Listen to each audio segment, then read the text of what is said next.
Si vous n'avez jamais vu de zélote dans l'évangile, parce que le véritable zélote, ce n'est pas notre frère Serge. Moi, je suis un premier zélote.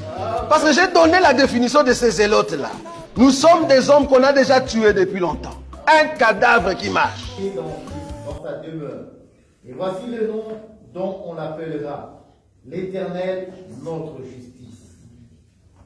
Parole du Seigneur. Voilà, nous continuons notre enseignement sur Yehoah Tsidkenu. Comme vous savez que cet enseignement est un enseignement non pas évangélique, mais c'est un enseignement solide. Pourquoi? Mais parce que nous avons montré d'abord comment est-ce que Dieu a été créé. Déjà ça, il y a beaucoup qui entrent dans la perturbation. Dieu a été créé par la parole. La parole étant éternelle, il s'est créé un corps pour commencer à créer. Ça va, c'est ce que nous avons dit. Alors, les dieux qui s'est créé un corps, avant de créer ce corps, il savait très bien qu'il va régner. Donc, du coup, qu'est-ce qu'il fait? Il met comme base sur son trône ce qu'on appelle la justice. C'est notre psaume, on peut dire ça. Psaume chapitre 89. Psaume chapitre 89, le verset 15, oui, 17. Ça, c'est la base. Donc, la justice, oui, et l'équité sont la base de ton trône. Très bien. La bonté et la fidélité sont devant ta face. Très bien, jusqu'à 17, continue. Heureux le peuple qui connaît le son de la trompette. Il marche à la clarté de ta face, ô Éternel. Très bien. Il se réjouit sans cesse de ton nom, et il se glorifie de ta justice. Donc ici, Dieu, qui a commencé d'abord comme parole, avant de commencer à créer, il s'est créé, au fait, un corps. Ok. Ce corps va permettre maintenant que les créatures puissent adorer ces corps-là. Et ces corps-là, c'est ce que nous appelons Yahvé. C'est-à-dire, la parole, c'est créer un corps pour que les créatures adorent. Donc Dieu ne peut pas être Dieu s'il ne crée pas. Amen. Pour que Dieu soit Dieu, il doit créer. C'est pour cela que les dieux de ce monde, ce ne sont pas des dieux. Ce sont des idoles. Parce qu'ils ne créent pas. Ils ne créent pas.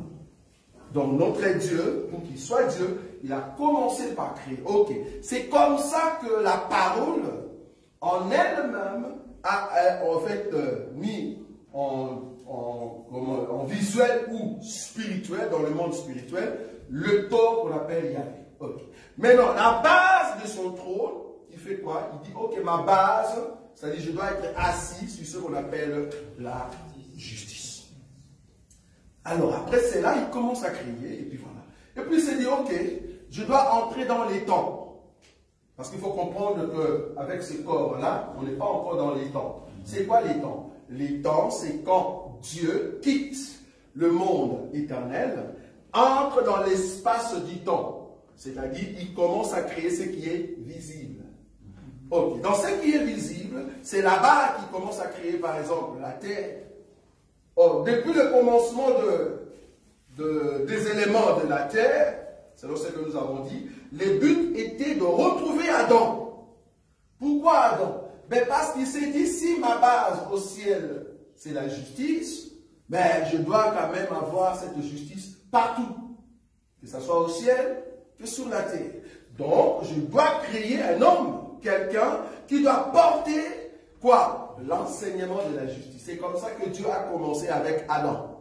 Adam était un prédicateur de la justice. C'est Dieu qui a donné cet enseignement. Et je m'aurais te dire que, vu que la justice c'est la base de Dieu, la prédication de la justice est éternelle. Amen. Est éternelle. Donc du coup, on a commencé par Adam, prédicateur de la justice, jusqu'à ce que ça doit terminer, c'est terminé dans le corps de Jésus. Jésus, c'est le dernier prédicateur de la justice. Nous copions seulement ce que le dernier prédicateur de la justice a prêché. Ça va? Je vais prendre une écriture parce que c'est ce qu'on a déjà dit. Hein. Je vais prendre une écriture pour vous montrer que Jésus, c'est lui, au fait, le prédicateur de la justice. Je prends Ésaïe. Ésaïe 42, le premier verset, frère Goïka. Ésaïe 42, le premier verset. Là, on parle de Jésus, lui qui est le prédicateur, le dernier prédicateur et le dernier roi. On est d'accord. Continue. Voici mon serviteur que je soutiendrai. Voilà. Mon élu, en qui mon âme prend plaisir. Il a dit mon élu. En d'autres termes, là où il y avait plusieurs, moi, Dieu, j'ai fait l'élection. J'ai choisi. Il ne faut pas me poser la question pourquoi. Parce que c'est là-bas que je viens. Il ne faut pas me poser la question pourquoi. Mais moi, Dieu, j'ai choisi. Donc parmi tous ceux-là, j'ai choisi celui-ci. Étant souverain, je l'ai choisi comme étant, continue. J'ai mis mon esprit sur lui. Très bien. Il annoncera la justice aux nations. Ici, on parle de Jésus, le roi que Dieu s'est choisi pour qu'il soit celui qui prêche la justice aux nations. C'est pour ça que je dis la prédication de la justice, au fait, est une prédication éternelle. Donc, tous ceux qui se disent chrétiens, c'est là-bas qu'on a terminé la fois passée. Si tu es chrétien, que tu es au milieu de nous, si tu penses être chrétien, d'abord, premièrement, tu dois être appelé de Dieu, élu, j'arrive, et il faut que tu sois sacrificateur. Ok? Comme tu es sacrificateur, gloire à Dieu, mais la question c'était de savoir, ben, qu'est-ce que tu vas sacrifier? Parce qu'on n'a plus les animaux. Qu'est-ce que tu vas sacrifier parce que tu es sacrificateur? Nous sommes en royaume de... Qu'est-ce que tu vas sacrifier? Voilà.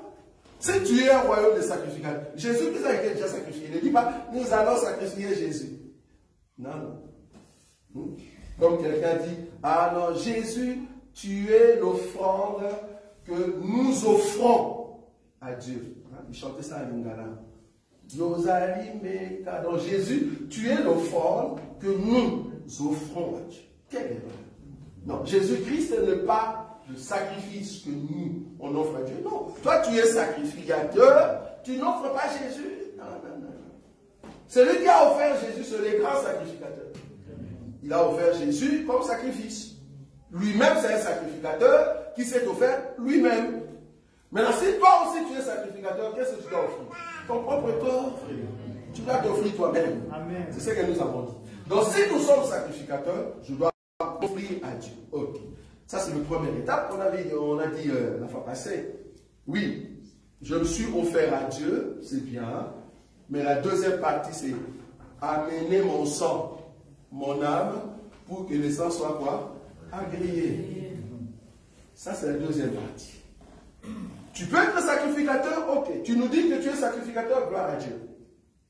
Mais est-ce que ton sacrifice a été agréé?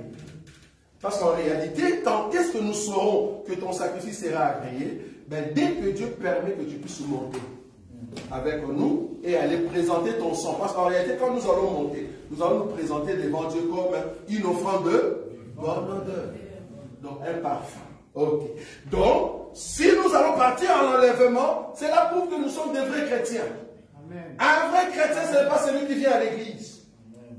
J'aime toujours choquer les gens, je ne sais pas pourquoi. Que Dieu change un peu mon ministère, je n'aime pas trop. Un vrai chrétien, ce n'est pas celui qui vient à l'église, c'est faux. Un vrai chrétien, c'est celui qui vient à l'église et qui met en pratique ce qu'on lui dit à l'église. Ça, c'est un vrai chrétien. Voilà. Un vrai chrétien, ce n'est pas celui qui vient à l'église, non. Sinon, tous ceux qui vont à l'église vont aller au ciel. Parce que j'aimerais vous dire, il n'y aura aucun chrétien, alors aucun chrétien qui va aller en enfer. Ça, vous savez? Amen. Il n'y aura aucun chrétien qui va aller en enfer. Maintenant, la question, c'est de savoir qui est chrétien. C'est ce que nous voulons voir. Donc, si je suis un sacrifice, ok, je dois être agréé auprès de Dieu. Et quand Dieu agrée mon sacrifice comme un parfum de bonne odeur, alors je peux régner. C'est ce que nous avons dit la fois passée. Je dis qu'un sacrificateur, c'est-à-dire un Melchisedec, c'est qui? Ben, c'est celui qui est sacrificateur en même temps roi. Mais tu commences d'abord sacrifice et après tu deviens roi. Jésus est venu d'abord comme sacrifice et il va être roi pendant le millénium. Pour le moment, il n'est pas encore le roi des rois. Jésus est roi des rois à l'église. Va demander à roi Philippe qui est là. Il ne connaît pas, lui c'est un franc-maçon. Oh, excusez-moi, monsieur Philippe, excusez-moi. C'est un franc-maçon, il ne connaît pas votre Jésus. Mais Jésus, quand il viendra, quand il va régner sur toutes les nations, comme l'écriture d'Ésaïe 42 nous dit, c'est là-bas qu'il sera le roi des rois.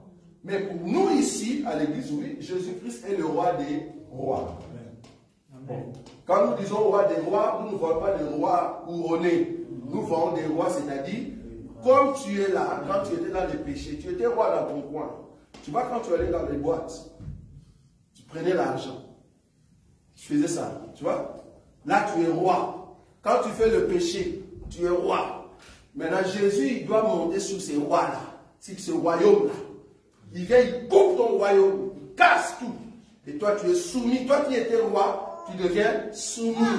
C'est ça la royauté ici en Christ Jésus. Donc Jésus a enlevé notre royauté du monde. Maintenant, Jésus vient régner sur nous. Il impose sa parole. C'est comme ça que nous devons les soumis. Maintenant, j'ai dit qu'il faut être prêtre, c'est-à-dire sacrificateur. Tu dois sacrifier ton corps. Un vrai chrétien, c'est celui qui a tué son corps. Parce que le premier ennemi, l'Amalek de David, c'est ton corps. Amen. Ce n'est pas les démons. J'ai toujours dit ici, un vrai chrétien, quand il y a un problème qui t'arrive, ne vois pas les autres. Un vrai chrétien, quand il y a un problème qui arrive, ne vois pas les autres. Commence d'abord à t'examiner. Est-ce que tu avais regardé des films pornographiques? Est-ce que tu étais dans la chambre là-bas seul, avec des téléphones, personne ne te voit avec des films pornographiques? En faisant la masturbation, seul. Et puis tu commences à condamner les autres. Alors que c'est toi-même qui es le plus sorcier de ta vie. Toi-même. C'est toi-même. Commence d'abord à regarder toi, avant de condamner l'homme. Quand tu t'examines et que tu ne vois pas de mal, c'est là-bas que tu élèves la voix du Père. Pourquoi tu as fait ça? Pourquoi tu as fait ça? Et là-bas, Père va te dire, écoute, j'ai permis ça, mais la personne qui a fait ça, c'est elle. Alors là, maintenant, tu peux condamner les autres. Ne commence pas par condamner les autres, étant donné que tu ne t'examines pas toi-même.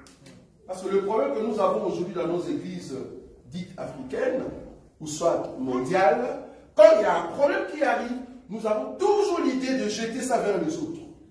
C'est comme si nous, on n'a pas de problème. On a toujours raison. Ce n'est pas ma faute. C'est la faute de ma mère. Ce n'est pas ma faute. C'est la faute de mon père. C'est la faute de mes amis. Mais ce n'est pas ma faute. C'est le désir de la chair. Or, Amalek, le combat d'Amalek, ça sera un combat éternel. Non, qu'est-ce que je dis? Longtemps, ça va durer longtemps. Pas éternel, mais ça va durer longtemps. C'est ça le code. L'Amalek, tu ne peux pas le chasser. Tu dois le comprendre comment il est, comment il vit. Et c'est comme ça que tu vas les dompter. C'est ça, Amalek. C'est ça le corps. Le corps, tu ne peux pas te tuer toi-même. Mais tu vas comprendre le mécanisme du corps et tu domptes ce corps. Et c'est là-bas que tu deviens fort. Amen. Très important. Okay. Donc, il faut être prêtre et en même temps roi. Ok. Aujourd'hui, maintenant, comment savoir si je suis vraiment un Melchisedec? Parce que je vous ai dit, Jésus, c'est lui le souverain. Sacrificateur selon l'ordre de Melchisedec. Mais nous sommes quoi? Si nous devons prêcher la justice, nous sommes aussi de Melchisedec. Mais comment saurais-je que je suis un Melchisedec? C'est là-bas que je commence. La première des choses, premier élément, ça j'aimerais encore choquer quelqu'un, et surtout pour ceux qui nous suivent. On ne vient pas à Jésus parce qu'il y a une campagne d'évangélisation et que tu as dit qui va accepter le Seigneur Jésus, et puis tu as dit moi. Et puis toi dans ta tête tu te dis, depuis ces jours-là, je suis devenu chrétien. Heureux. Tu n'es pas chrétien ou chrétienne parce que tu es entré dans les eaux du baptême. Depuis le jour où je suis entré dans les eaux du baptême, tu sors avec ta robe blanche. Voilà, je suis devenu chrétien. Non! C'est pas ça, devenir chrétien. Devenir chrétien, c'est ce que je vais vous montrer aujourd'hui. Si tu n'es pas là-bas, tu n'es pas de notre royaume, tu peux être content. Notre royaume, c'est un royaume de gens qui sont bizarres. Je me dis moi-même, que des fois quand je suis dans ma chambre, je me dis, apparemment je suis bizarre. Je ne me comprends pas moi-même, vous imaginez. Je ne comprends pas qui je suis réellement. À un moment, je me laisse comme la face de Wakancha. À un moment, je me coupe, je me fais beau. À un moment, je suis plus beau que mon frère Béni. Mais à un moment, c'est Béni qui est plus beau. Je dis, mais je suis quoi au fait? Au fait, pour être dans notre royaume, le premier élément, tu dois comprendre, est-ce que tu es prédestiné? Amen. La prédestination, beaucoup d'églises n'aiment pas cet enseignement. Je répète, ouais, cet enseignement ici. Beaucoup d'églises disent c'est faux. Dieu est un Père bon, il a appelé tout le monde. Si seulement toi, tu décides de le suivre, alors c'est bon. D'ailleurs, il a dit que j'ai mis devant toi deux chemins, chemin de la vie et de la mort. C'est toi qui choisis. Donc c'est comme si Dieu était là, en fait, il dit, je ne sais pas qu'un jour, Moïka va se convertir. C'est quel Dieu que vous servez? Les dieux que nous servons, avant même qu'Adam vienne, je répète, avant même qu'Adam vienne, comme c'est la parole, il savait qu'un jour en 2025, en tel jour, telle heure, les peuples seront comme ça. Amen. Amen. C'est là-bas que beaucoup ne comprennent. Amen. Ils pensent que Dieu c'est un homme. Quoi. À un moment, il oublie, tu vois. Il dit, hey, j'ai oublié que Owen devait se convertir. Ah oui. Et puis voilà, il dit, ok, wow, gloire à Dieu, il s'est converti. Plus grave encore, un faux pasteur, il nous a dit, à chaque fois que vous recevez le Seigneur, il y a une grande fête dans le ciel. Donc pour lui, il pense qu'au ciel, comme nous serons là-bas, à chaque fois qu'il y aura quelqu'un ici sur terre qui reçoit le Seigneur, là-bas au ciel, il y a une grande fête. Donc qui dit fête, c'est-à-dire il y a des danses, qui dit fête, il faut bien s'habiller. Vous imaginez, nous sommes ici en Belgique, rien qu'aujourd'hui, combien de personnes ils ont reçu le Seigneur? En Haïti, s'il faut danser, en tout cas, Gabriel, il danse très fort. L'ange Gabriel, il danse à tout moment, parce qu'il danse, il n'a même pas fini de danser, on lui dit, Haïti aussi, il y a quelqu'un qui a accepté le Seigneur, il faut qu'il y ait la fête. Il n'a même pas fini au Gabon. Donc il va danser tout le temps. Ils n'ont pas compris l'expression de Dieu. La prédestination, c'est quoi cet enseignement? La prédestination veut dire, pour que tu ne sois pas choqué, veut dire que moi, Dieu créateur, j'ai choisi ces papiers plus que celui-là. Et personne ne peut me dire, Dieu, pourquoi tu as fait ça? Et les papiers ne peuvent pas dire, bon, pourquoi tu as choisi seulement ça? Parce que je suis le créateur du papier. C'est moi qui décide. La prédestination veut dire, Dieu a pris décision lui-même de choisir moi, Roger Boulel, comme son fils. Amen. C'est ça la prédestination. C'est-à-dire, nous étions en Dieu. Maintenant, Dieu nous envoie sur la terre. Est-ce que vous voyez ça? Je commence maintenant. Regardez cette écriture. La prédestination. Prédestination. Romains chapitre 9. J'aimerais qu'on lise cette écriture avec l'Esprit, le Saint-Esprit. Romains chapitre 9, le verset 20 à 23. Calmement. Frère Boïka.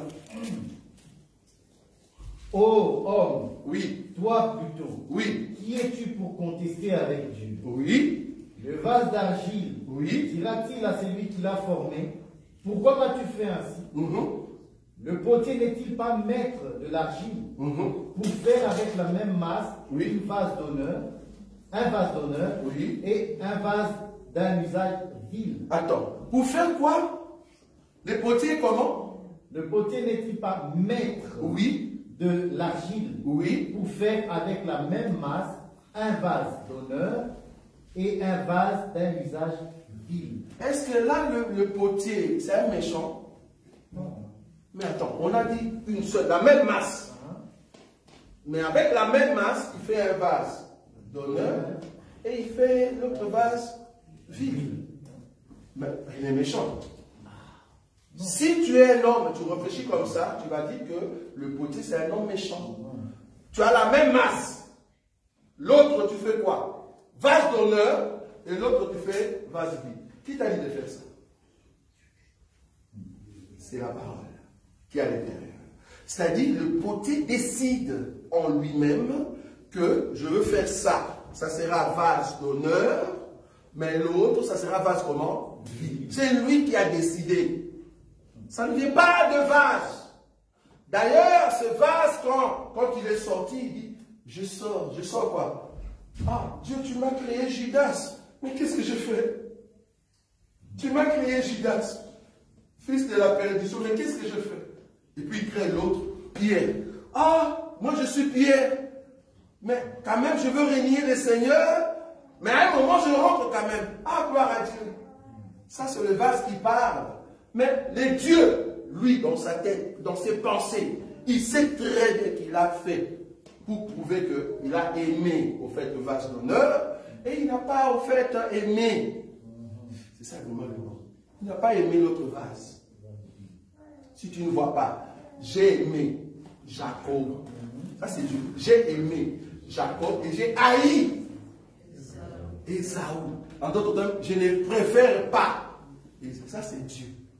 Continue l'écriture, frère. J'arrive. L'enseignement de la prédestination. Oui. Et que dire? Si Dieu voulant montrer sa colère, oui, et faire connaître sa puissance, oui, a supporté avec une grande patience des vases de colère, oui, formés pour la perdition. Ah, attends. Ah non, Dieu est fort. Attends, donc les vases vides, ils sont formés pour la perdition. Mais qu'est-ce qu'ils ont fait, ces vases? Qu'est-ce que Judas a fait? Qui a dit à Dieu, Judas doit venir pour qu'il puisse vendre Jésus et aller à l'enfer? Est-ce que c'est Judas qui a demandé ça? Message de la prédestination. La prédestination veut dire, tous les hommes que vous voyez sur la terre ne sont pas enfants de Dieu. Amen. Pour être enfant de Dieu, tu dois venir d'abord de la prédestination de Dieu.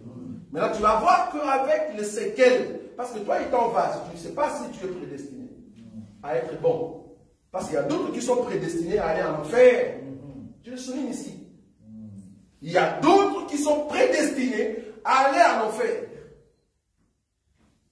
Judas n'était pas encore né, mais il y avait déjà une prophétie sur lui. Fils de la perdition. Deuxième écriture. Je prends, en fait, toujours Jérémie, maintenant cette fois-ci, frère béni. Jérémie chapitre 18, le 1er au 4e. Toujours dans la même pensée. C'est là-bas que nous allons maintenant entrer dans la prédestination, dans la profondeur. Je lis au nom de Jésus-Christ. Oui. Amen.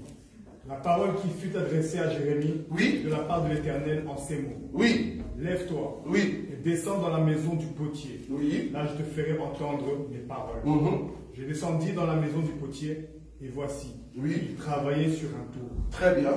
Le vase qu'il faisait ne réussit pas. Oui. Comme il avait à l'argile dans la main du potier, oui, il en refit un autre vase. Très bien. Tel qu'il en trouvant bon de le faire. Tel, comment? Qu'il le trouva bon de le faire. Donc c'est lui. Ce n'est pas le vase qui parle, mais c'est le potier qui décide que ça, pour moi, ça sera le vase d'honneur. Mais ça, moi-même, je décide que ça ne soit pas vase d'honneur. Okay. Mais ça, c'est au niveau de Dieu. Ça, c'est Dieu qui sait qui est vase d'honneur et qui ne l'est pas. Mais toi, maintenant, vase, comment est-ce que tu sauras que tu es normalement vase d'honneur ou soit que tu n'es pas vase d'honneur? C'est ça la question. Parce que Dieu, lui, il sait. Mais nous, étant sous terre, comment saurais-je que je suis vase d'honneur? C'est ça, en fait, la première des questions. Mais avant de toucher cela, remarquez qu'il y a ce qu'on appelle la lignée pour comprendre la prédestination. Par rapport à une écriture que je peux prendre ici, je suis dans le livre qui va m'aider, Romains chapitre 10, frère Goïka, 12 à 15. Là-bas, maintenant, je vais rentrer dans l'explication. 12, à partir du verset 10, 12, non, Romains 10, 12 jusqu'à 15. Il n'y a aucune différence, en effet, oui, entre juif et le grec. Oui. Puisqu'ils ont tous un même Seigneur, oui, qui est riche pour tous. Continue. Pour tous ceux qui l'invoquent. Oui. Car quiconque invoquera le nom du Seigneur sera sauvé. Attends, le quiconque ici, si tu ne comprends pas, tu vas dire, ben c'est une question de quiconque, frère. D'ailleurs, la Bible dit, car Dieu a tant aimé le monde. Afin que, tu comprends, car Dieu a tant aimé le monde, il a donné son Fils, afin que quiconque, beaucoup, surtout les prédicateurs de l'évangélisation. Oui, bien aimé, car Dieu a tant aimé le monde, il a donné son Fils, afin que quiconque, frère, si seulement tu l'acceptes, frère, tout le monde ne peut pas recevoir Jésus. Arrêtez vos prédications. Bon, c'est tout à fait normal parce que vous voulez appeler tout le monde.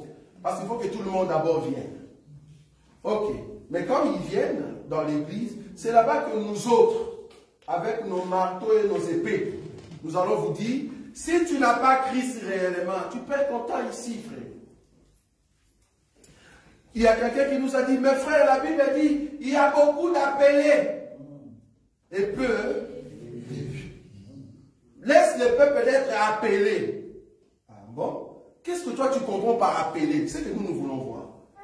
Parce qu'en réalité, tous ceux qui sont appelés, ils doivent entrer dans le royaume. Je répète, tous ceux qui sont appelés par la parole, vouloir ou pas, ils vont entrer dans le royaume, bien sûr. Okay. Mais il y aura une partie qui vont, en même temps, ils seront dans le royaume, mais ils vont surmonter au ciel. Dans les appelés là. Parce qu'il y a les appelés et les élus.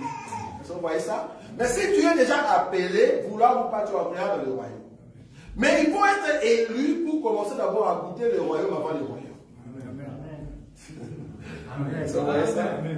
Il faut être élu pour goûter le royaume avant le royaume. Là, tu es élu. Mais si tu es appelé, vouloir ou pas, tu entreras dans le royaume. Nous sommes d'accord. Mais si tu es élu, ça change. Parce que les élus vont goûter le royaume avant le royaume. Okay. Je vais prendre une écriture, donc on va là-bas. Donc on continue. Dans Romains 10, 12 à 15. Verset 14. Oui, 14. Comment donc invoqueront-ils celui qui n'ont pas cru? Oui. Et comment croiront-ils en celui dont ils n'ont pas entendu parler? Oui. Et comment entendront-ils parler s'il n'y a personne qui prêche? Oui. Et comment y aura-t-il des prédicateurs s'ils ne sont pas envoyés? Selon qu'il est écrit, il est beau les pieds de ceux qui annoncent la paix, de ceux qui annoncent de bonnes nouvelles. Très bien. Mais tous n'ont pas obéi à la bonne nouvelle. Aussi Ésaïe dit, Seigneur, qui a cru à notre prédication? Jusqu'à la close. Voilà, remarquez. Comment invoqueront-ils si ils n'ont pas cru? C'est ça, non? C'est lui en qui ils n'ont pas cru. C'est lui en qui ils n'ont pas cru. Comment croiront-ils s'ils n'entendent pas? Comment attendront-ils s'ils ne sont pas prêchés? Comment prêcheront-ils si Dieu n'envoie pas ses serviteurs? Ok. Donc, ici, si je tournais mon tableau, vous allez comprendre que pour avoir à invoquer Dieu, parce que ceux qui invoquent Dieu, ce sont les sauvés. Ceux qui invoquent là-bas, ce sont les sauvés. C'est-à-dire, tu es sauvé, c'est pour ça que tu invoques le Seigneur. Parce que quand tu invoques le Seigneur, la voix qui est à l'intérieur, c'est la voix du Fils. On est d'accord? La Bible dit qu'Agar, quand il a pris l'enfant, il est parti avec l'enfant. L'enfant pleurait, criait. Et Agar, qu'est-ce qu'il a fait? Il a pris le bébé, il a laissé le bébé. Elle est partie loin pour ne pas voir la mort de l'enfant. Vous voyez cette écriture? Et la Bible dit, l'enfant a crié et l'ange a été envoyé. Quand l'ange est venu, l'ange n'a pas dit, oh Agar, je viens te rendre visite. Pourquoi? Parce que ta souffrance, parce que le bébé pleure, ta souffrance a fait que moi je vienne. Non, la Bible n'a pas dit ça. Si je suis venu, c'est parce que le cri de l'enfant, c'est ça qui a poussé que Dieu vienne. Donc en réalité, ta prière, je n'ai pas entendu ça. J'ai entendu plutôt les cris de l'enfant.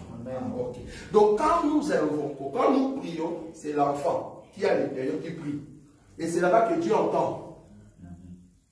Car la Bible dit ceux qui ont le Fils ont la vie. Donc si tu n'as pas le Fils à l'intérieur, tu ne peux pas invoquer. Okay. Donc si je tournais, on commence par la prédestination. Tu dois d'abord être prédestiné. Ok? Ça c'est le premier élément. Si tu es prédestiné, ben, il faut qu'on t'appelle faut qu'on t'appelle. Remarquez. Ah, il faut qu'on m'appelle. Ok, je vais prendre quelle écriture pour comprendre cet appel. Je suis dans le livre Romains chapitre 8. Je ne sais pas si on a déjà lu ça. 29 à 30. Romains 8, 29 à 30. Prédestination. Oui, car ce qu'il a connu d'avance. Ce qu'il a comment? Connu d'avance. Bon, attends, c'est une question. Parce que ici, je vais vous montrer les dieux qui a été regardé comme un Dieu méchant dans le monde. Mais si vous l'appelez Dieu méchant, mais nous, notre papa est bon. Je répète, si pour vous, notre Dieu était un Dieu méchant, mais pour nous, notre papa est comment? Est bon. Parce qu'il n'y a aucun papa ici sur terre, il a le père à la maison, il dit à ses enfants, je ne vous donne pas, je vais donner vos enfants des voisins. Ça n'existe pas. On commence d'abord par manger à la maison, et ce qui reste, on fait quoi? On donne aux autres.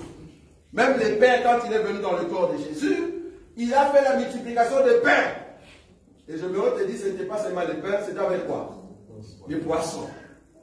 Il y avait 5 pains et 2 poissons. Il a fait la multiplication, ils ont mangé. À la fin, il y a eu combien? 12 corbeilles de quoi? De pain seulement. Où sont partis les poissons? C'est parce que les poissons, c'est pour nous. Amen. Les poissons, ce n'est pas pour tout le monde, frère. Amen. Les poissons, c'est pour nous. Mais le pain, nous allons donner à ceux qui sont les chiffres 12, Israël. Mais nous, on mange aujourd'hui d'abord les pains et les poissons. Ça va? Donc d'abord à la maison. Remarquez ici, ce qu'il a connu d'avance, qu'est-ce qu'il a fait? Il les a aussi prédestinés. Mais quand est-ce qu'il a connu ces gens-là afin de les prédestiner? Ces gens-là, ou ces personnes-là, que Dieu a connu d'avance, c'était des gens qui étaient en Dieu. Amen. Donc tu ne peux pas être un enfant de Dieu par hasard, parce que tu te retrouves dans une réunion d'évangélisation. Faux. Quand tu es parti dans une campagne d'évangélisation, ça c'est le deuxième pas. Mais le premier pas a été déjà franchi. Amen. Je répète.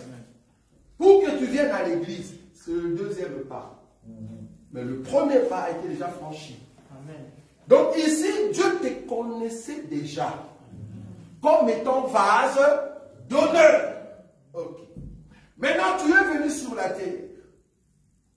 C'est-à-dire, Dieu t'a envoyé sur la terre. Tu descends du ciel. Tu descends du ciel avec un bagage. Je vais vous montrer ça. 2 choses. Mais qui sont en toi enfouies. En d'autres termes, confinées. Mais il n'y a pas encore manifestation. Mais quand tu es né, comme tu viens de Dieu, et que tu as revêtu vase au fait en question, ben, il y a encore de poussière dessus. Donc du coup, c'est normal que tu te retrouves dans de boîtes de nuit. C'est normal que tu as avorté. C'est normal que tu as rencontré des criminels. C'est normal que tu as pris du chanvre. C'est normal. Tout ça, c'était normal. Parce que tout ça, c'était les temps de quoi? De l'ignorance. Mais comme tu viens de Dieu, comme tu viens du Seigneur, et que c'est Dieu qui t'a envoyé sur terre, comme tu es un vase de quoi? D'honneur. Pas pour les hommes. Mais c'est Dieu qui sait que tu es vase d'honneur. Ce ne sont pas les hommes. Les hommes verront ça après. Mais Dieu, il sait que celui-là, c'est un vase d'honneur, mais je l'envoie sur terre. Ok. Ceux qu'il a connus d'avance. Ok. Il les a prédestinés à faire quoi? Car ceux qu'il a connus d'avance, oui, il les a prédestinés, oui, à être semblables à l'image de son Fils. Donc lui-même, il a préparé que ceux-là, que moi j'ai connus d'avance, voulant par un jour, ils seront semblables à l'image de mon Fils. Amen. Je ne sais pas si vous voyez ça. Amen. Il a déjà préparé ça. Toi, tu ne sais même pas. Mais Dieu a déjà préparé tout. Il dit, ceux-là, vouloir ou pas, un jour, ils seront semblables à mon Fils. Ah. Donc, tous ceux qui ne sont pas semblables à son Fils, non, tu ne viens pas de Dieu. Tu dois être semblable à son Fils. Semblable ici ne veut pas dire Jésus-Christ est Seigneur à l'église. Non, semblable veut dire mettre en pratique la loi de Dieu. C'est ça être semblable. Amen. Tu mets en pratique la parole de Dieu. Ok, on continue. Afin que son fils fût le premier-né entre plusieurs frères. Très bien. Et ceux qu'il a prédestinés. Oui, ceux qu'il a prédestinés, il fait quoi? Il les a aussi appelés. Ah, ok. Donc, Il y a d'abord être connu d'avance. Après, Dieu te prédestine. En fait, que celui-ci, un jour, il va ressembler à mon fils. Ok. Il t'envoie sur terre. Mais là, tu grandis, voilà, 45 ans. Bon, il y a d'autres qui ont rencontré le Seigneur à 45 ans. 35 ans, 25 ans. Là, tu grandis, c'est tout à fait normal. Dieu, qu'est-ce qu'il attend? Il attend le jour de ton appel. Appel ici, ce n'est pas que tu es assis comme ça, et puis il y a quelqu'un qui dit, ah, qui veut recevoir le Seigneur Jésus-Christ. C'est ça que j'ai dit. Non. Appel, je vais le montrer dans la Bible comment ça se passe. Et quand tu reçois cet appel, Dieu va te montrer que toi, tu es différent de ta famille, tu es différent des hommes qui sont sur la terre, et c'est moi-même qui t'appelle. Amen. Et c'est là-bas que tu vas te rendre compte, en réalité, je ne suis pas comme tout homme. Je suis différent, parce qu'en moi, il y a un son. Je suis différent, en fait, je ne comprends pas. Qu'est-ce qui se passe dans ma vie? Je ne vis pas comme tout le monde. J'essaye, ça ne marche pas. Là où tout le monde, ils ont gagné de l'argent. Là où tout le monde, ils ont fait, je sais, ça marche, mais quand moi j'arrive, c'est comme si c'est moi les maudits.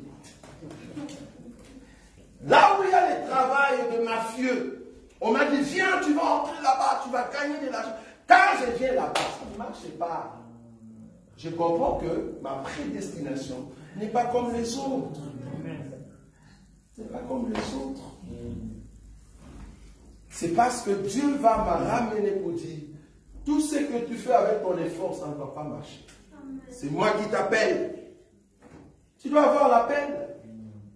Et après l'appel, on prend maintenant Ephésiens. Après l'appel, remarque un peu l'Ephésiens. Ephésiens chapitre 1er, le verset 5 et puis le verset 11. Nous ayons prédestinés dans son amour, Oui. à être ses enfants d'adoption. Très bien. Par Jésus-Christ. Oui.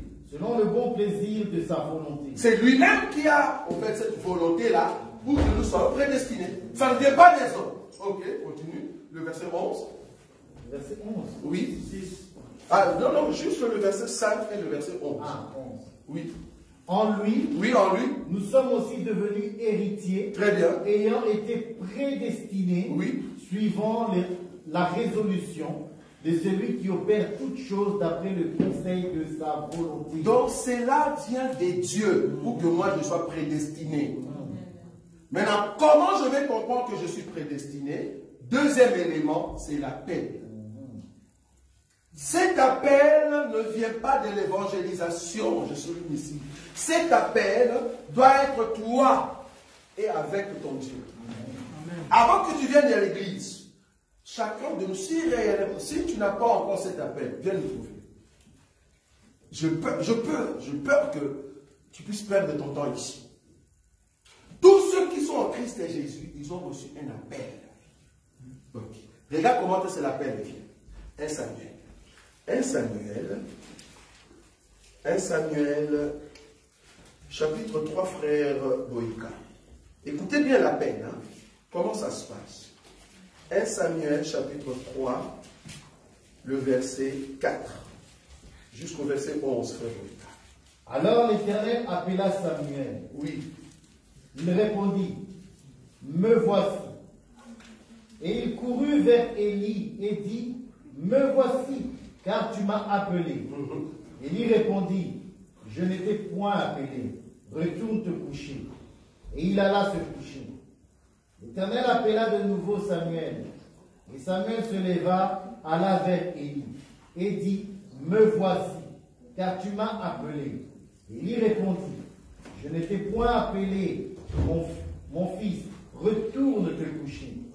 Samuel ne connaissait pas encore l'Éternel, et la parole de l'Éternel ne lui avait pas encore été révélée. Répète cette écriture-là, là où tu es. Samuel ne connaissait pas encore l'Éternel, et la parole de l'Éternel ne lui avait pas encore été révélée. Mais comment cela est-il possible? Samuel ne connaissait pas encore l'Éternel et la parole de l'Éternel ne lui a pas été encore révélée. En d'autres termes, Samuel était un païen. Un païen tout fait. mais qui aime rester dans des églises, qui aime rester dans des temples, chez vous, tout près d'Élie. Un païen tout fait, qui ne connaît ni le Seigneur, ni la voix de Dieu.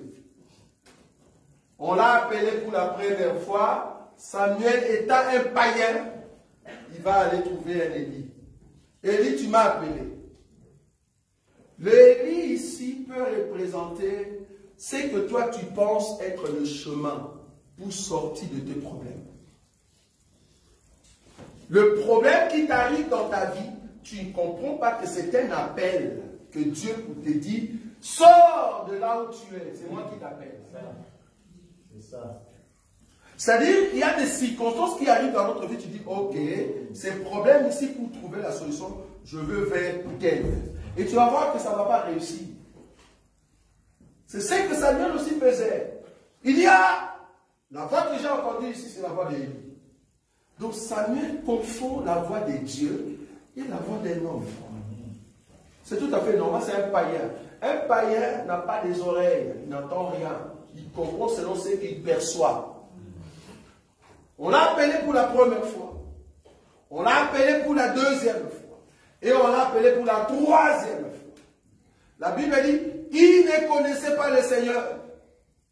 Bon, si je n'ai pas envie de monter, je suis vraiment aujourd'hui sur terre, c'est-à-dire dans la doctrine. Mais si je peux monter, la première fois qu'on a appelé Samuel, parce que Samuel étant un peuple Israël, on a appelé Israël par la loi, on a appelé Israël par le psaume, on a appelé Israël par le prophète, mais Israël n'a pas compris la visitation de Dieu. Là, je suis au-dessus. C'est-à-dire, c'est Israël qu'on a appelé 3 fois. Mais il n'a pas écouté la voix de Dieu. Il fallait attendre que la 4e voix. Vous voyez ça?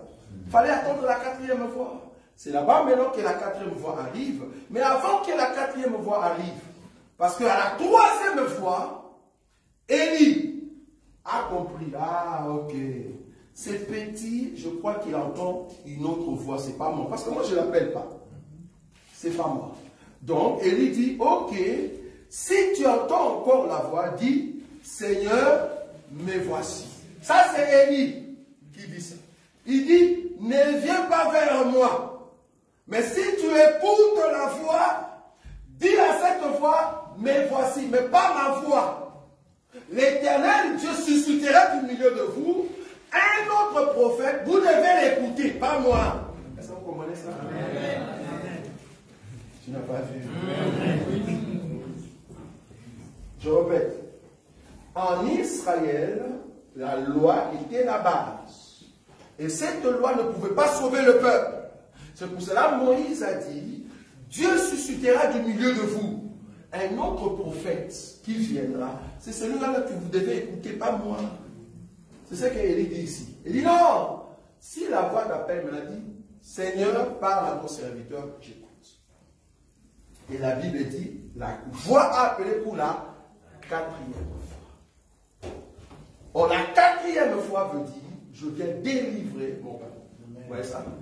Là maintenant, Samuel écoute et comprend. Cela veut dire quoi si je peux descendre? Tu as reçu des appels de Dieu. C'est vrai que tu ne savais pas comment ce Dieu t'appelle. Tu ne savais pas.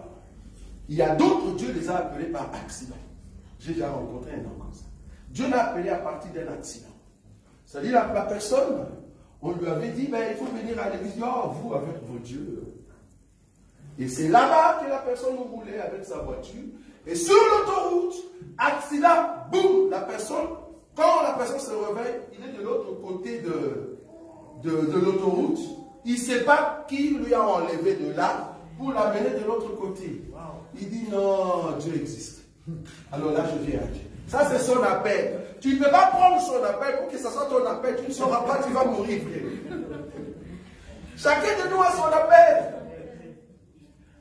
Est-ce que je dois appeler ici mon appel? Non, c'est pas bon. Je peux, mais je peux quand même dire que ma femme ne puisse pas m'en vouloir. Moi, j'étais à l'interne. Je suis grandi dans une famille chrétienne, frère. Mais tu vas te rappeler que dans notre génération, on aimait toujours tout ce qui est... Bon, nos papas du monde, c'était plutôt de sapeurs, tout ça. Et moi, en tout cas, j'aimais beaucoup me vêtir bien. Parce qu'à l'époque, ma famille était déjà ici à l'Europe. Alors, je m'habillais très bien. Alors, j'ai amené mes habits à l'internat. J'étais à l'internat. Je suis tombé au milieu des bandes de ceux qui prennent des chanvres.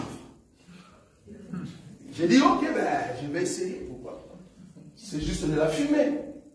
Je vais essayer. Je ne vous conseille pas d'essayer. Vous ne savez pas qu'est-ce qui va arriver. Bon, que Roïd ne puisse pas m'en vouloir.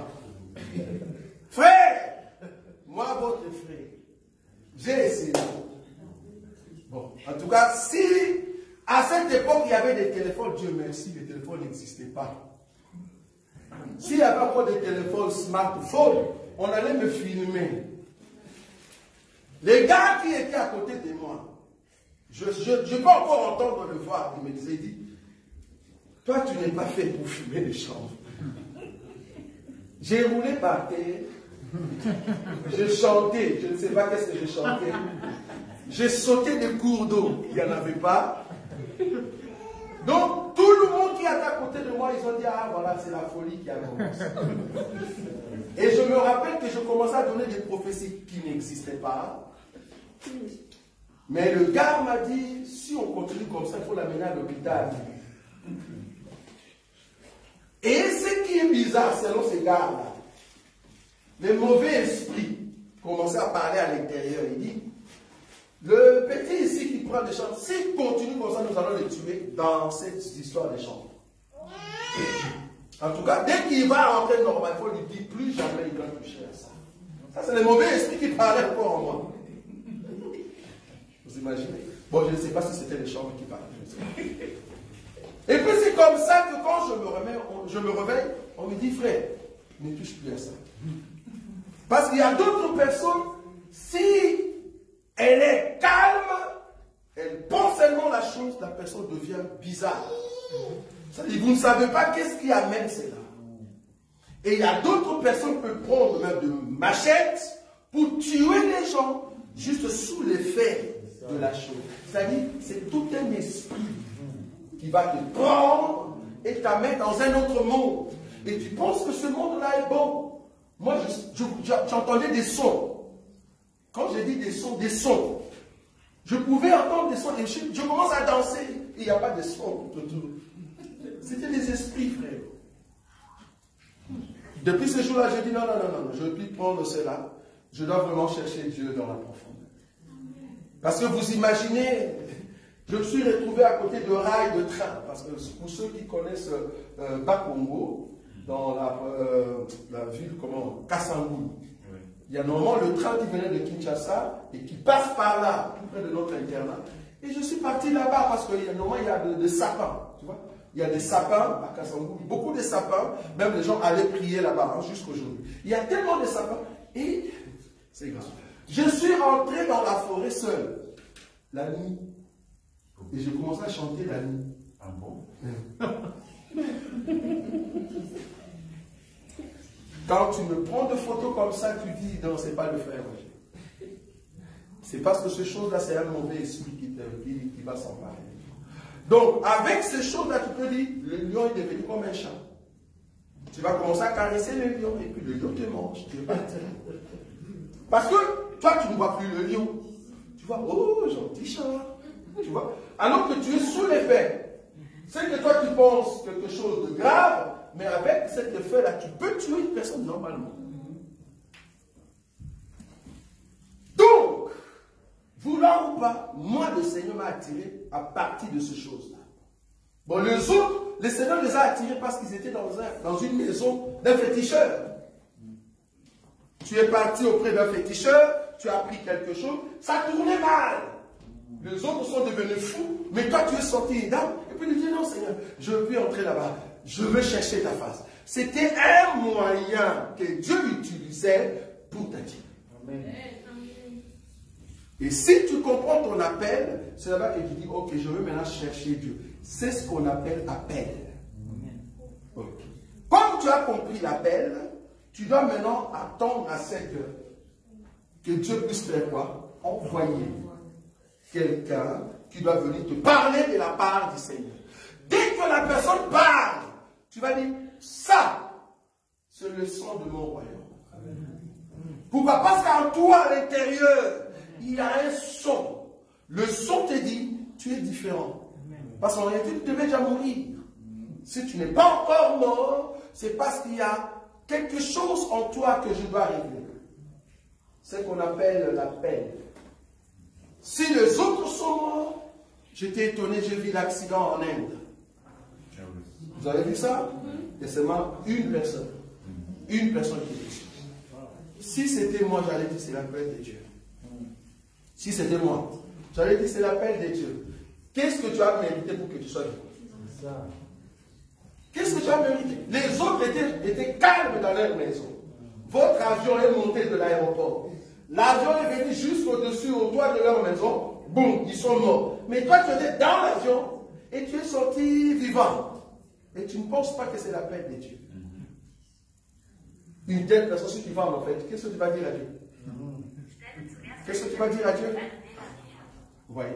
Donc, du coup, l'appel de Dieu est différent. Chacun de nous a, au fait, commandé ce Dieu-là appelé. Ok. Prédestination, appel. Dieu doit normalement envoyer quelqu'un pour te dire, ah, la voix que tu entends, c'est la voix de Dieu. Dis Seigneur, me voici, parle-moi. Donc, il faut qu'il y ait un Élie. Est-ce que vous voyez ça? Il faut qu'il y ait un Élie qui va te dire, la voix que tu entends, c'est la voix de Dieu. C'est ce que je fais maintenant. Moi, ce que je fais ici, je ne t'amène pas à Christ. Je ne saurais pas. Il n'y a aucun homme qui peut t'amener à Christ. C'est pour cela que nous disons que tu n'as pas de père spirituel sur la terre. Non. Je ne peux pas être ton père spirituel. Ce n'est pas possible ça. Le père spirituel, c'est celui qui t'a d'abord, prédestiné, et deuxièmement, celui qui t'appelle par plusieurs manières. Et c'est comme ça que tu es venu. Maintenant, tu viens ici, moi étant juste un instrument que Dieu a envoyé pour te dire, les sons qui est en toi, c'est que tu ne comprends pas. Tu es différent. Tu n'es pas comme tout homme. Tu es différent. Moi, mon rôle à moi, c'est quoi? C'est de te dire, l'appel que tu as, la prédestination que Dieu t'a donnée, c'est parce qu'il veut t'amener au salut. C'est ce que moi je fais. Je ne peux pas être ton père spirituel. Non, on n'a pas de père spirituel sur terre. C'est Dieu qui est notre père spirituel. Nous ne sommes que le père en la foi. Nous vous montrons la foi qui est en vous. Ce que vous avez cru. Continuez en cela. C'est ça le père en la foi. Continuez dans cette foi. Croyez. Et comme Dieu nous a envoyé, qu'est-ce que nous allons faire? Nous allons vous prêcher. Nous vous prêchons Christ. Et quand nous présentons Christ avec de bonnes paroles, et que vous entendez avec vos oreilles la parole de Dieu, c'est là-bas que vous avez cru. Amen. Comme vous croyez à cela, à la parole de Dieu, pas à la parole de l'homme, à la parole de Dieu, c'est alors que vous pouvez invoquer le Seigneur pour recevoir votre salut. Amen. Amen. Mais remarquez maintenant l'élément dangereux.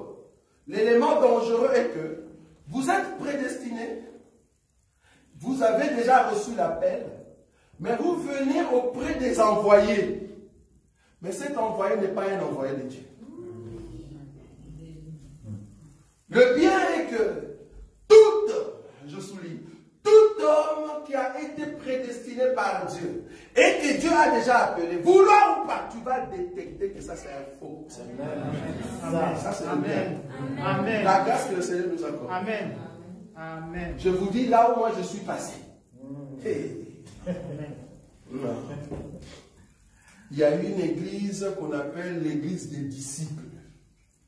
Je ne sais pas disciples de quoi, je ne sais pas.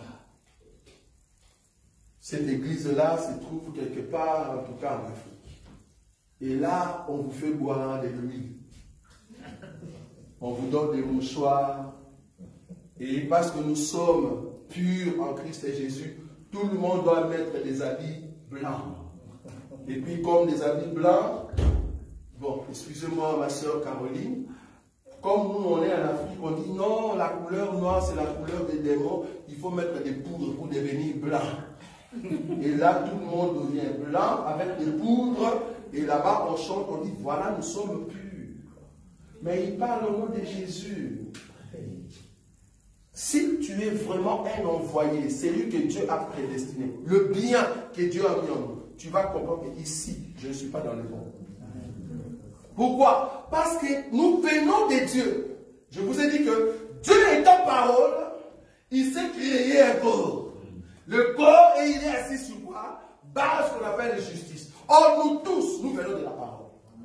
Dieu nous a envoyés, il nous a mis dans des vases. Ces vases, je vais le dire prochainement, contiennent quelque chose.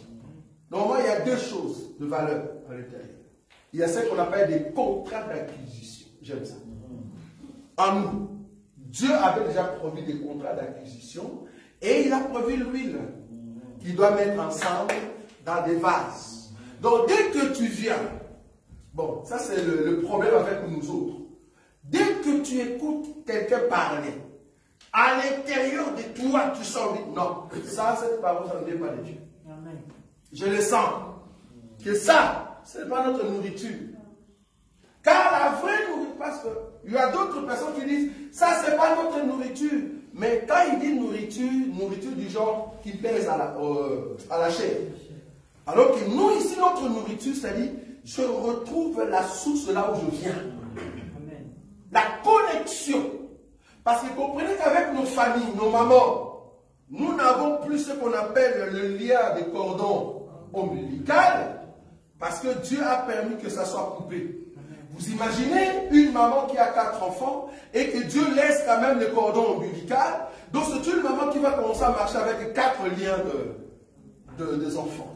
Mais pour que Dieu montre qu'en réalité avec vos parents, il n'y a plus de lien, Dieu a permis que le cordon ombilical soit comment? Coupé. Mais avec Dieu, qui est notre maman, le cordon n'est pas coupé. Amen. Le cordon n'est pas coupé. Si tu ne retrouves pas le lien de Dieu en toi, tu n'es pas un enfant de Dieu. Tu es un enfant de Dieu en quoi? Tu dois retrouver Dieu en toi. C'est pour cela quand tu es devant le péché, je suis d'accord que nous tous on est passés par les péchés. Mais à un moment, tu dois dire stop. Amen. Amen. Quand tu dis jamais stop, si tu es un enfant de Dieu, pourquoi tu dis pas stop? Tu es seul dans ta chambre, seul, avec ton portable. Tu te dis chrétien, avec ton portable. Tu regardes Jésus-Christ est Seigneur, et puis tu passes. Information sur le Congo, information. Tu passes après, pouf, c'est une femme nue, un homme nu. Et puis là, tu fermes la porte à clé. Qu'est-ce que tu veux faire? Tu veux te tuer? Tu veux te tuer? Quand tu fermes comme ça, ce n'est plus toi, c'est un esprit qui te dit, écoute, tu es déjà passé du côté de Dieu, du côté de la politique, moi je viens maintenant. Qu'est-ce que tu as dit? Et là, tu tombes dans la masturbation. C'est grave. Si tu ne tombes pas dans la masturbation, tu regardes comment est-ce qu'on peut fumer. Si tu ne fais pas ça, tu entres en contact avec des gens que tu ne connais pas. Si pas ça, tu entres dans une information qui va te détruire. Tout ça, c'est parce que en toi, il n'y a pas cet homme qui te dit, quand est-ce que tu vas mettre stop dans ta vie? Un chrétien, à un moment, il faut dire stop. Amen. Je ne suis pas comme les autres. Et d'ailleurs, la Bible dit que celui qui détruit son corps, ses corps, Dieu le détruira. Ce corps ne peut pas être un sujet de péché. Ce corps, à un moment, doit être en fait soumis à toi. Mais quand tu comprends que tu es prédestiné, amen, et que tu as reçu la paix de Dieu. Donc ici, dans cette église, le but au fait de nos enseignements, c'est de te dire que tu n'es pas comme les autres. Amen. Tu as été prédestiné par Dieu. C'est Dieu qui t'a appelé pour que tu viennes ici. Ce n'est pas l'évangélisation. Non. Enlève ça dans la tête. Tu ne comprends pas. L'évangélisation, c'est le deuxième pas. Et d'ailleurs, la Bible rajoute en disant, Dieu rajoutait chaque jour dans l'église les âmes de ceux qui étaient sauvés. Ce n'est pas toi le pasteur qui sauve les gens qui viennent. Non. Il faut que l'homme soit sauvé où? Là-bas. C'est-à-dire, tu as raté l'accident, tu as raté le poison, tu as raté la mort, tu as raté je ne sais pas moi. Dieu t'appelle là-bas. Et c'est comme ça que tu viens ici pour dire, Seigneur, merci parce que j'ai trouvé ta maison. Amen. Et c'est là-bas que les pasteurs prêchent. Amen. Vous imaginez, pour que je termine, les lions et la lionne qui ont été choisis le jour de Noël. Ce n'est pas le lion et la lionne qui ont décidé. C'est Dieu. Bon, en tout cas, je ne sais pas si c'était les lions de Sierra Leone, je ne sais pas. Mais supposons que c'était les lions de Madagascar, que Dieu soit loué. Mais ce n'est pas les lions qui a décidé pour que je vienne dans l'arche. Non. Et je me redis, il n'y avait pas qu'un seul lion. Il y en avait plusieurs, mais Dieu étant celui qui décide qui va entrer dans l'arche, il a plus ou moins un lion et une lionne. Les autres mouraient. Ça, c'est notre papa. Si Dieu t'a choisi de venir ici, c'est parce que tu as une mission. C'est ce que je voulais te dire. La mission est que tu dois rentrer d'où tu viens. Tu n'es pas vase vil, mais tu es vase d'honneur. Quand on dit honneur, c'est-à-dire aux yeux des dieux, tu as de la considération. Amen. Maintenant, comme tu ne voyais pas, Dieu a permis. Si tu ne l'as pas encore, je te le dis déjà. Si tu es l'un de nous et qu'aujourd'hui tu ne crois pas à cette parole, attends. Dieu va t'appeler là-bas. Tu sais, tu vas pour le seul, hein, parce que j'ai déjà vu le seul comme ça. Ah non, ben j'étais tombé enceinte. Je suis parti à l'hôpital. Les bébés ne sortaient pas. J'étais tombé enceinte, mais pas dans les mariages. Et je mets en tout cas la vie de boîte de nuit, la vie de païen. Voilà que j'étais grosse. Je suis parti à l'hôpital. Le bébé ne sortait pas. On m'a dit, soit le bébé, soit ta maman. Je dis, Seigneur, que ta volonté soit faite. Et tellement que la douleur était atroce. Et la dame m'a dit, ah non, non, Seigneur, je préfère que je meure que le bébé reste. Alors que Dieu ne voyait pas le bébé, qu'est-ce que le bébé va faire? Dieu voyait la maman. Et c'est comme ça, et les bébés, et la maman, sont restés vivants. Et qu'est-ce que Dieu va faire? Il ramène maintenant la maman avec le bébé en Christ Jésus. Et c'est là-bas que la maman dit, non, non, non, ma fille, ça sera pour Jésus. Et là, il prend l'enfant, il donne comme un sacrifice à Dieu. Vous voyez? Donc Dieu peut t'appeler de plusieurs manières. Dieu peut nous appeler de plusieurs manières. Plusieurs manières. Plusieurs manières. On peut entrer dans votre maison, on tue tout le monde. Tous ces gens-là, mais on dit, toi, reste le seul et va dire aux autres que nous sommes venus ici pour tuer tout le monde. Tu penses qu'on t'a laissé comme ça? Non. Tu penses vraiment qu'on t'a laissé seulement parce qu'il t'aime, parce que tu es beau?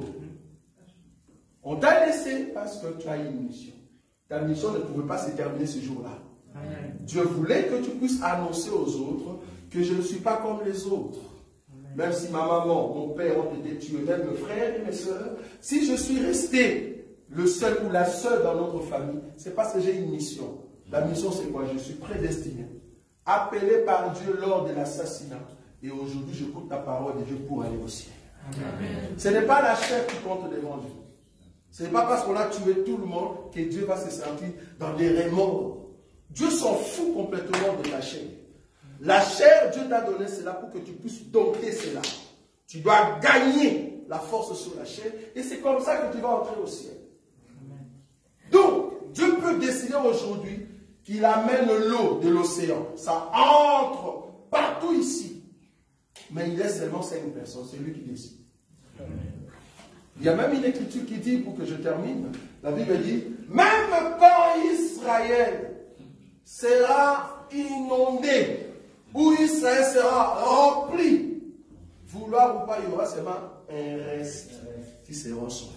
Pour dire que je peux exterminer tout le monde, mais par l'amour de Jacob, je sauve quand même un reste. Donc Dieu, il connaît qui sont les vases d'honneur. Donc si tu es au milieu de nous, tu n'es pas venu ici par évangélisation. Non. Tu dois comprendre pourquoi tu viens ici. C'est pour ça que quand tu restes à la maison, tu ne comprends pas qui tu es. Quand tu ne viens pas au culte, tu ne comprends pas qui tu es. Nous, on comprend. C'est pour cela qu'on vient. Et quand nous prions les matins, nous savons pourquoi nous prions. Je prie parce que je rends grâce à mon Père. Parce que là où je viens, en réalité, si seulement Dieu pouvait mettre la télé ici, il dit, regardez Boïka, 40 ans passés.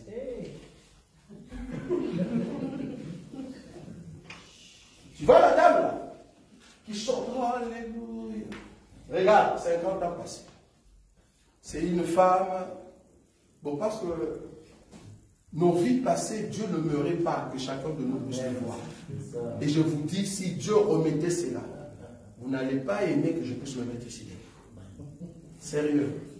Moi, au départ, quand je grandissais, mon nom, c'était pas Roger. Vous savez, nous autres, on a eu des noms bizarres. Bon, je ne sais pas, toi, on t'appelait comment? Bon, moi, ma maman, c'est vrai, elle m'a donné le nom de Roger, mais quand je grandissais, mes mouvements ont fait que le Roger a disparu. On m'appelait Caillou. Caillou, c'est quoi? Je vais te le dire, c'est un lingala normalement. Hein? Caillou veut dire, en fait, Kakayo, tu comprends? Voilà. Kakayo, c'est-à-dire tout ce qui arrive dans les quartiers. Kakayo. Je ne sais pas si tu comprends. Donc toujours toi. C'est-à-dire quand il y a un enfant blessé dans les quartiers, parce que le quartier, moi je grandis à Cité-Salon, c'est un quartier, on se connaissait nous tous. Quand il y a un enfant blessé, ne souffrez pas. Allez taper dans la maison du Kakayo.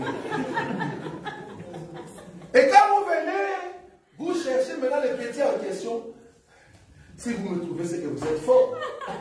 Parce que d'abord, je vais monter sur les toits, je me cache. Les gens qui sont venus accuser, ils disent c'est votre enfant qui a blessé. Ok, ça va, nous allons les chercher. On commence à chercher. Tout le monde criait. Moi, je suis dans les toits, je vous entends. Calmement. Et là, je monte vers 16 h, je veux redescendre vers 3 h du matin. C'est-à-dire, la maman, mes soeurs, mes frères, me cherchent dans les quartiers. C'est-à-dire, on est venu m'accuser, mais l'accusation devient pleurs. Où est l'enfant? L'enfant est parti. Mais moi, je suis au toit. 5 h du temps. Et vous avez des enfants comme ça. Vous avez des enfants comme ça. Vous imaginez? Donc, excusez-moi, j'aimais beaucoup sentir l'odeur du sang.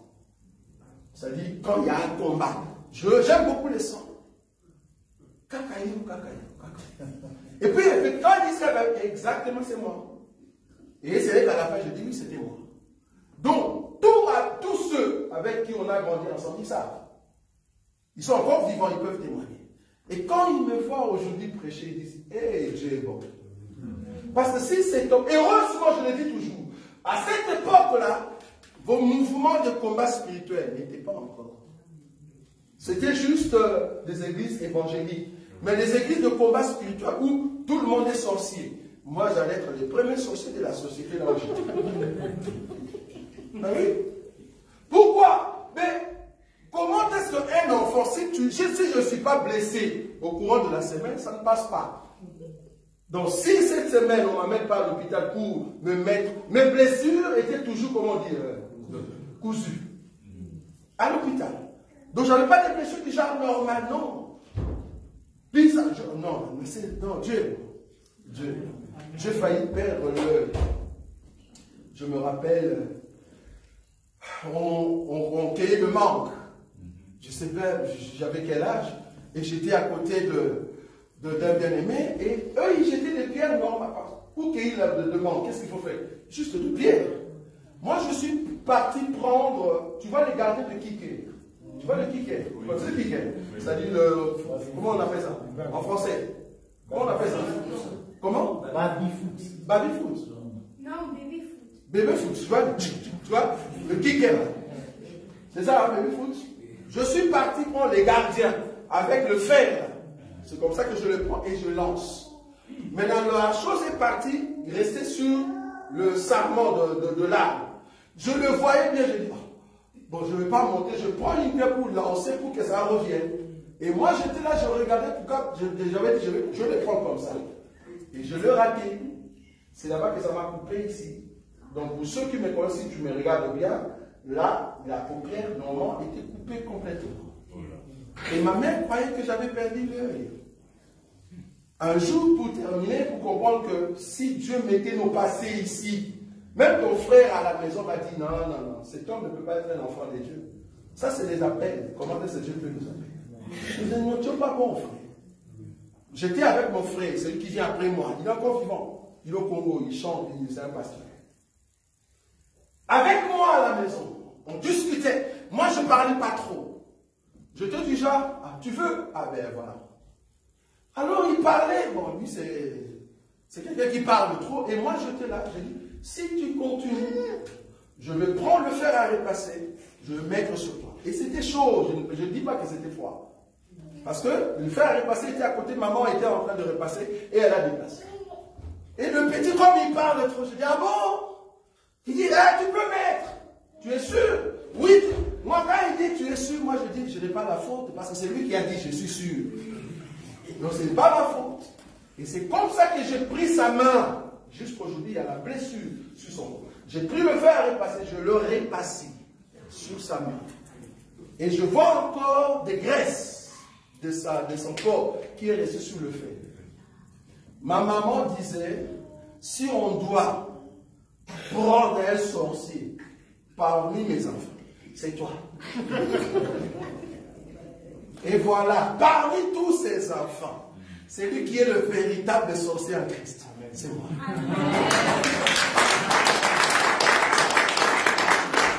Parce qu'aujourd'hui, ils ne peuvent pas prendre une décision sans pour autant que ma voix soit levée. Je suis devenu le Joseph de ma famille. Amen. Mes enfants le savent. Quand il y a une division, si vous voulez régler ça, passez par Roche. Kakaye, kakaye. Il faut passer par là. Maintenant, ça a changé. Les kakayos, ça a changé là. Maintenant, pour trouver solution, kakaye, c'est lui maintenant qui peut trouver la solution. Je suis aujourd'hui le moyen pour aider ma famille, enfin qu'il gagne. Vous imaginez? Donc Dieu peut t'appeler d'une autre manière. Mais quand il t'appelle maintenant, il faut que tu viennes ici pour que Dieu te rappelle le parole éternelle. Amen.